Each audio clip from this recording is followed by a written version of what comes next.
100 faces turned toward the back of the aisle. I stepped out of the bridal suite and into the sunlight. The grass was freshly cut. White rose petals lined the stone path. Wind chimes hung from the pergola, catching the breeze off the hills. I walked slowly. One step, then another.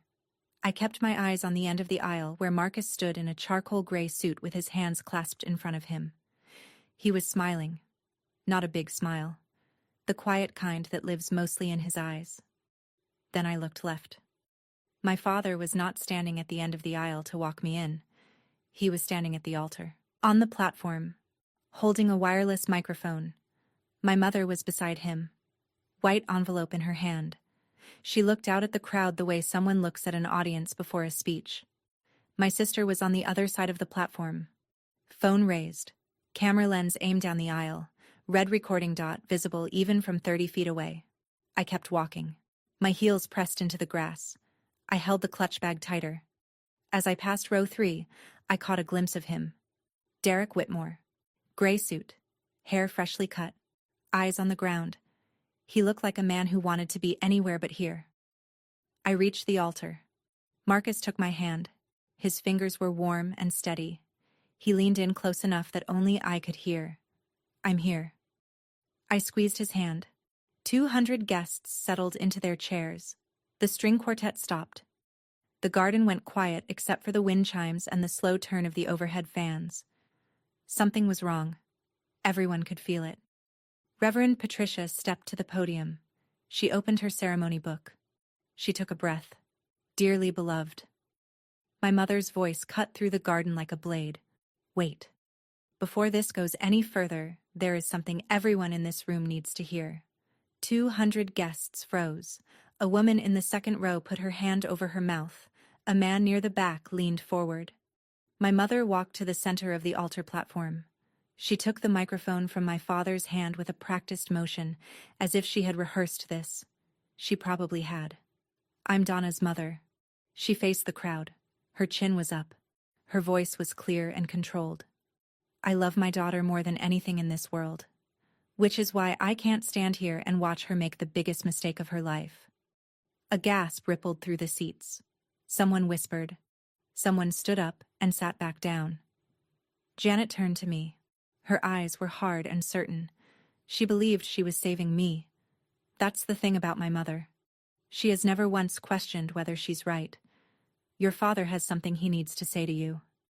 She extended the microphone toward Richard. He reached for it. His hand was shaking. Marcus stood beside me.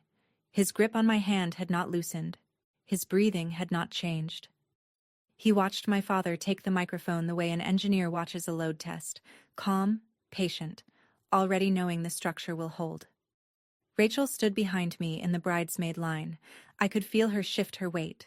The clutch bag pressed against my side where she held it ready. Richard raised the microphone to his mouth. 200 people held their breath. My father held the microphone the way a man holds a hymnal he has never opened. He looked at the sheet of paper in his other hand. His eyes scanned it once. Then he started reading. "Marcus, we don't..." He paused. He swallowed. "We don't know much about you. And as a father, it's my job to protect my daughter from financial risk." His voice cracked on the word risk. He wasn't a public speaker. He wasn't a confrontational man. He was reading someone else's words, and every syllable sounded like it. "We've been told that your credit history isn't," he stumbled, "that you have significant debts that Donna may not be aware of." Marcus didn't move. He didn't flinch.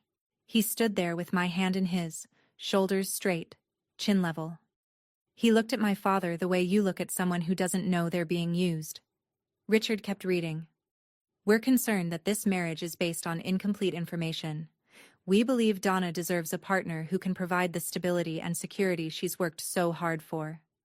Someone in the 5th row whispered, "Oh my God." A bridesmaid behind me inhaled sharply. I heard chairs creak as 200 bodies shifted in their seats. My mother stood beside my father, nodding. Slow, satisfied nods, like a teacher watching a student deliver the correct answer. Tessa was behind them, phone steady, lens zoomed in on my face. She was waiting for me to cry. She was waiting for the breakdown that would make the content she craved. I did not cry. I held Marcus's hand. I breathed through my nose. My father folded the paper. He looked at Janet. Then he looked at me. He didn't know what to do next. She did. My mother opened her letter. My mother just accused my husband of fraud in front of 200 people on my wedding day. And she's not done. If you're holding your breath right now, imagine how I felt standing there in that white dress. Stay with me, because what happened next is the reason I'm telling you this story. My mother unfolded the letter like a proclamation. She held it at arm's length. Her reading glasses were already on, perched at the tip of her nose. Dear Donna, her voice carried across the garden. I'm writing this because I know you won't listen to me any other way. She took a breath. The crowd was silent. Even the wind chimes had stopped. Marcus is not who you think he is. He has no savings. He has no family property. He cannot give you the life you deserve. I watched my mother's face. She believed every word. She believed she was delivering a rescue. That is the shape of her delusion.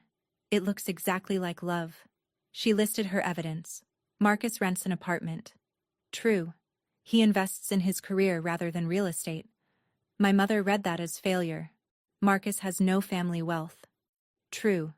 He was raised by a single mother who worked 2 jobs. My mother read that as a warning sign. Marcus refuses to discuss his finances with us.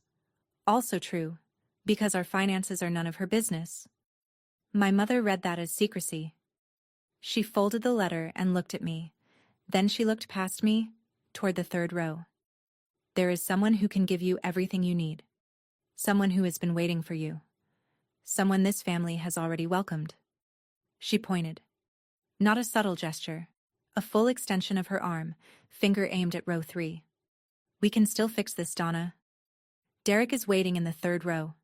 200 heads turned at once. The sound of it, chairs squeaking, fabric rustling, breaths catching, filled the garden like a wave. Derek Whitmore sat in row 3, seat 7. He did not look up. The garden held its breath. 200 people stared at me. My mother stood at the podium with the letter at her side, chin raised, waiting for me to crumble. My father stood behind her, microphone still in his hand, face gray. My sister's phone glowed like a small eye. Derek Whitmore sat perfectly still in the 3rd row. His head was down. His hands were in his lap. He looked like a man who had been placed on a stage without his consent. 10 seconds of silence. The wind chimes swayed but didn't ring. A bird crossed the sky above the pergola. I squeezed Marcus's hand. He squeezed back. He gave me a nod so small that no one else in the garden could have seen it. But I saw it. And I knew. I turned to Rachel. She was already stepping forward. She held the clutch bag open. I reached inside and pulled out the manila envelope. It was light. 5 pages. A few ounces of printed paper. But it held the weight of $40,000 and 4 years of lies. I turned back to the podium. I looked at my mother. I looked at my father. I looked at the 200 people sitting in their white chairs, fanning themselves, wondering what they had just walked into. May I have the microphone, please? Richard handed it to me immediately. He didn't hesitate. The relief on his face was visible from the back row. He was done. I held the microphone in my right hand, the manila envelope in my left. I stood at the altar in my wedding dress, and I spoke. My voice was steady. I made sure of that. Thank you, Mom. I appreciate you sharing that with everyone. I let the words settle. My mother's eyebrows lifted. She expected tears. She expected surrender. She got neither. Now I'd like to share something with all of you. I held the microphone close. My voice was level. I spoke the way I speak in deposition prep. Clear, unhurried, precise. My mother is right about one thing. Marcus and I don't discuss our finances with my parents. That's because our finances are ours. But since we're being public today, let me be public too. I turned to Marcus. He gave me a single nod. Marcus Thompson is a licensed structural engineer. He has been employed at the same firm for 11 years. He has 0 outstanding debt. His credit score is 820. A murmur ran through the crowd. Someone in the seventh row whispered, "I know this because I'm a litigation paralegal. I know how to verify facts. It's what I do for a living." I opened the manila envelope. I held up the first document, the guest list comparison. My mother submitted a guest list to this venue with 30 names I didn't approve. All of them connected to one family. I held up the second document, the Venmo records. I glanced at Tessa. She was still holding her phone up, but her hand was shaking now. The red recording dot pulsed. "Keep recording, Tessa. The audience deserves to hear this too." Tessa's face went white. She didn't lower the phone, but she didn't steady it either. My mother's mouth opened. Then it closed. She looked at the documents in my hand the way a defendant looks at discovery they thought had been destroyed. I turned the page. Now let me tell you where my mother's $20,000 wedding contribution actually came from. I held up the Venmo printout. My hand was steady. My voice did not waver. March 15th of last year. Carol Whitmore transferred $25,000 to Janet Ainsworth. The memo reads, "Wedding arrangement." I paused. Let the words land. August 22nd. Another transfer. $15,000. Same sender, same recipient, same memo. I lowered the page and looked out at the crowd. That's $40,000. From Carol Whitmore, whose son Derek is sitting right there in row 3. 200 heads turned to the third row. Derek sank lower in his chair. His face was red. He stared at the grass between his shoes. My mother accepted $40,000 from another family to arrange my marriage, to a man I never agreed to marry. And when I chose Marcus instead, my mother decided to stop the wedding. The garden erupted. Not with shouts, with whispers, the kind that sound like water rushing. Someone in the back stood up. Carol Whitmore, seated 4 rows behind Derek, pressed her hand to her chest and then dropped it into her lap. Janet stood frozen on the altar platform. Her letter hung limp in her hand. Her face had gone from composed to colorless in the span of 30 seconds. She opened her mouth. "Donna." I wasn't finished. The $20,000 my mother offered to contribute to this wedding came directly from the $40,000 Carol Whitmore paid her. My mother used another family's money to buy a seat at the table she was planning to flip. Someone in the crowd said, "She took the money." Not a whisper. A statement. Out loud. And every person in that garden heard it. My mother's composure cracked from the center outward, the way a windshield fractures when a stone hits it at highway speed. "That's not... You don't understand. It wasn't like that. Carol was helping us. She wanted what's best for both families." Her voice pitched upward. She gripped the podium railing. Her eyes swept the crowd, searching for an ally. She found none. "I did this for you, Donna.